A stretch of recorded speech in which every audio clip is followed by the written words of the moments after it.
अस्सलाम वालेकुम। मेरे तमाम मुसलमान व्यूवर्स को बहुत बहुत रमज़ान का महीना मुबारक। ये एक ऐसा महीना है, ये एक ऐसा वक्त है जो हमें मौका देता है कि हम पाकीज़ा कर लें अपनी सोचों को, अपने ख़यालात को, अपनी जिस्मानी हैसियत को, अपनी रूहानी हैसियत को। हर तरह से हम अपने आप को बेहतर बना सकते हैं, पाकीज़ा कर सकते हैं, अपने अंदर निखार लेके आ सकते हैं। और ये किस तरह होगा? मेरी कोशिश होगी कि जो कुछ मैंने अभी तक सीखा है अपनी माइंड साइंसेज़ की तालीम से और अपने असातिज़ा से जो कुछ भी मैंने सीखा है, मेरी कोशिश होगी कि वो मैं आप तक पहुँचा दूँ अपनी वीडियोज़ के ज़रिए, अपने जो भी मैं ज़राए इस्तेमाल करता हूँ सोशल मीडिया के ज़रिए आप तक पहुँचा दूँ, और ताकि आप मेरे साथ मिलकर रमज़ान की बरकतों से भरपूर फ़ायदा उठा सकें। तो आज की वीडियो में मैं आपसे डिस्कस करूँगा कि मेडिटेशन और दुआ, इसमें क्या फ़र्क है। थोड़ा-सा साइंसी एतबार से भी देखेंगे और माइंड साइंसेज़ के हवाले से भी देखेंगे और रमज़ान के हवाले से भी थोड़ा-सा डिस्कस करेंगे। तो चलिए वीडियो स्टार्ट करते हैं।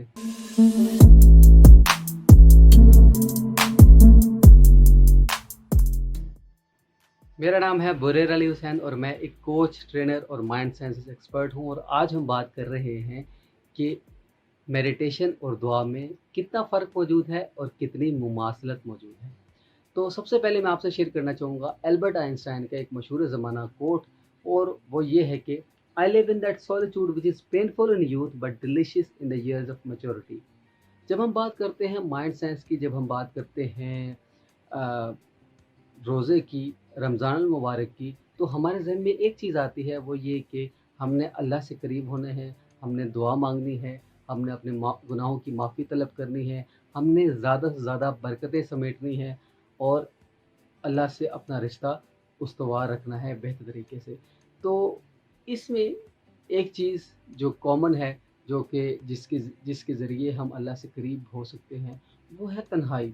जब हम तन्हाई इख्तियार करते हैं, क्योंकि अगर आपने चाहे आपने नमाज़ पढ़नी है या आपने कोई कुरान पाक पढ़ना है, तिलावत करनी है, तो आपकी कोशिश ये होगी कि वो जगह, उस जगह का वो जगह रखी जाए, उस जगह का इंतख़ाब किया जाए जहाँ पर शोर ना हो, जो साफ़ हो, पाकीज़ा हो, और जहाँ पर आपको तन्हाई मुयस्सर हो, आप आराम से दुआ पढ़ सकें, खुदा से माँग सकें, खुदा से बातें कर सकें।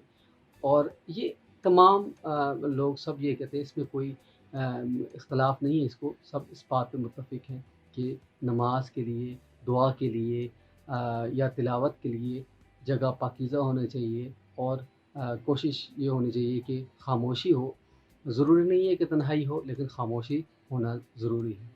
तो जब हम इन चीज़ों का एहतमाम कर रहे होते हैं, तो इसके साथ एक और चीज़ भी आती है, वो है मेडिटेशन।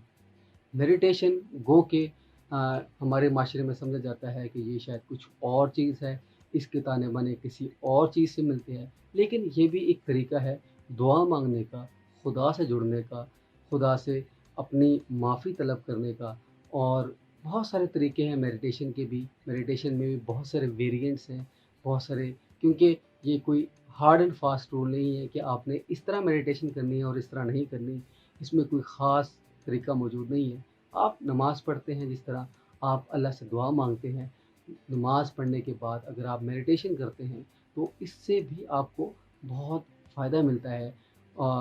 किस सूरत में? आपको यकसुई हासिल होती है, आपका कंसंट्रेशन बढ़ती है, आपका मुशाहिदा बेहतर होता है, जिसको ऑब्ज़र्वेशन कहते हैं। और ये एक ज़रिया है, ये एक तरीका है जिसके ज़रिए हम इल्म हासिल करते हैं। इल्म हासिल करने के लिए भी आपको फ़ोकस चाहिए, आपको मुशाहिदा चाहिए, और उस मुशाहिदे को बेहतर करने के लिए हम मेडिटेशन कुछ मिसालें मेरे पास मौजूद हैं, जैसे कि बिल गेट्स और स्टीव जॉब्स, जो कि बिलतरतीब माइक्रोसॉफ्ट और एप्पल के बानी हैं।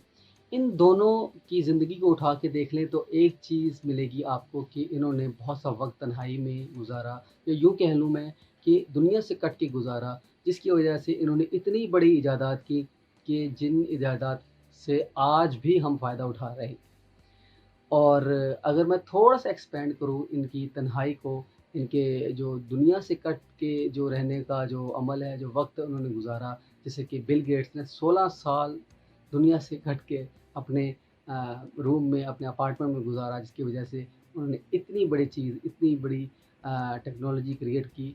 तो इसको थोड़ा-सा अगर मैं एक्सपेंड करूँ, तो मैं यूँ कह सकता हूँ कि जब हम मेडिटेशन के लिए एहतमाम कर रहे होते हैं, मेडिटेशन के लिए तैयारी कर रहे होते हैं, तो हमारी कुछ लवाज़मात होते हैं हमारे ज़हन में। वो ये कि हम चाहते हैं कि जगह पाक हो, जगह साफ़ हो, जिस जगह मेडिटेट कर रहे हैं वहाँ शोर ना हो, वहाँ पर गंदगी ना हो। और इसी तरह जब हम दुआ का एहतमाम करते हैं, जब हम अल्लाह से जुड़ने का एहतमाम करते हैं, जब हम कोशिश करते हैं कि कहीं हम कुरान पाक पढ़ें, अल्लाह से माफ़ी तलब करें, अल्लाह से ब्लेसिंग्स या नेमतें तलब करें, जब हम ये इस चीज़ का एहतमाम कर रहे होते हैं, तब तब भी हमारी कोशिश होती है कि जगह पाक हो, जगह साफ़ हो, शोर ना हो, और इसी तरह की जो चीज़ें जो कि सॉलिट्यूड या मेडिटेशन में होती है। तो मेरे कहने का मतलब ये है कि मेडिटेशन और दुआ में सिर्फ़ ये फ़र्क है कि आपकी इंटेंशन क्या है। अगर आपकी इंटेंशन अच्छी है, आप अच्छी नीयत से खुदा से माँग रहे हैं, तो मेडिटेशन भी दुआ बन जाती है। मेडिटेशन भी एक ज़रिया बन जाती है जो कि दुआ है। इस और अगर मैं सोशल मीडिया की बात करूँ, तो यानी कि इसकी मिसाल मैं यूँ दूँगा कि सोशल मीडिया को भी आप दुनिया में गंदगी फैलाने के लिए, दुनिया में बुराई फैलाने के लिए, दुनिया में गलत ख़बरें फैलाने के लिए भी इस्तेमाल कर सकते हैं। तो ये भी एक टूल है। तो इसी तरह मेडिटेशन भी एक टूल है, इसको आप रब से जुड़ने के लिए इस्तेमाल करें या किसी और तरीके से इस्तेमाल करें।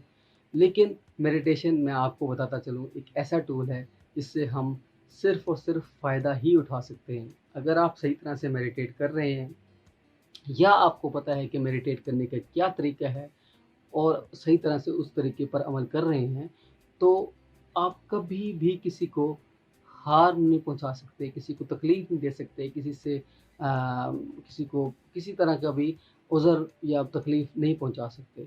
ये एक रूल है, और मेडिटेशन में हमें ये रूल्स जब बताए जाते हैं, तो ये बताया जाता है कि मेडिटेशन एक ऐसा टूल है जिसके ज़रिए आप किसी को नुकसान नहीं पहुंचा सकते, खुद को भी नुकसान नहीं पहुंचा सकते।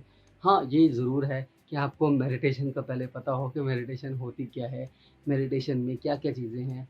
और ये ज़ाहिर है एक इल्म है, और इल्म सीखने से आता है, इस पर तग-ओ-दो करनी पड़ती है, और कभी भी इल्म एक दिन में नहीं आ जाता, इसके लिए मेहनत करना पड़ती है। तो अगर आपको रमज़ान के बाबरकत महीने से ज़्यादा फ़ायदा उठाना है, तो आपको 2 काम करने होंगे। सबसे पहले ये कि आपको, जो कि आप करते ही हैं, रमज़ान में रोज़े रखते हैं, खुदा से जुड़ते हैं, माफ़ी माँगते हैं, खुदा की नेमतों का शुक्र अदा करते हैं, तिलावत करते हैं, और ना सिर्फ तिलावत करते हैं बल्कि कुरान पाक को तर्जुमे के साथ समझने की कोशिश करते हैं, अल्लाह के कलाम को।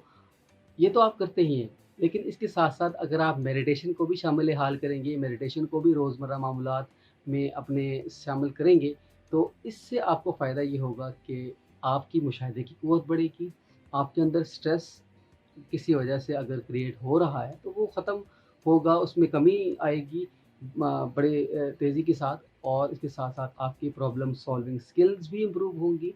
बहुत सारी चीज़ें ऐसी हैं जो कि आपके अंदर आती जाएँगी। और अगर आप मेडिटेशन सीखना चाहते हैं और मेरे साथ जुड़ना चाहते हैं, तो एक लिंक मैंने दिया है जो कि डिस्क्रिप्शन में मौजूद है। वहाँ से आप मेरे साथ 15 मिनट का सेशन बुक करा सकते हैं और मुझसे जुड़ सकते हैं, मुझसे मेडिटेशन सीख सकते हैं। इसके अलावा भी अगर आप मेरे से कोचिंग सेशन लेना चाहें, जो कि इस महीने में डिस्काउंटेड रेट्स पर मौजूद है, तो वो भी आप ले सकते हैं, जिसमें हम बात करते हैं आपके बारे में, और आपके कुछ मसलों के बारे में, गोल सेटिंग के बारे में हम बात करते हैं। बुनियादी तौर पर कि गोल्स कैसे सेट किए जाते हैं, क्योंकि गोल सेटिंग एक ऐसा, मैं यूँ कहूँगा, एक ऐसा जादू है कि अगर आप गोल सेट कर लेते हैं, आपको गोल सेट करना आ जाए, तो आपकी ज़िंदगी के 90% मसाइल हल हो जाते हैं। क्योंकि कोई भी काम करना हो, कोई भी चीज़ अचीव करनी हो, तो आपको सबसे पहले प्लान करना होता है, उसके लिए गोल बनाने होते हैं। और अगर आप गोल बना लें, आपको क्लैरिटी हो कि यही गोल मैंने अचीव करना है, तो आपका आधे से ज़्यादा काम हो जाता है। फिर आप पर मुनहसर है कि उस पर आप एक्शन करते हैं, और वो अचीव हो जाता है। उसमें 99% अचीव हो जाता है, क्योंकि गोल अगर बन गया तो बाकी चीज़ें आसान हो जाती हैं। تو یہ تھی آج کی ویڈیو، امید ہے آپ کو پسند آئی ہوگی، مجھے فیڈ بیک ضرور دیجیے گا۔ اگلے کسی اچھی ویڈیو تک کے لیے مجھے اجازت دیجیے، اللہ حافظ۔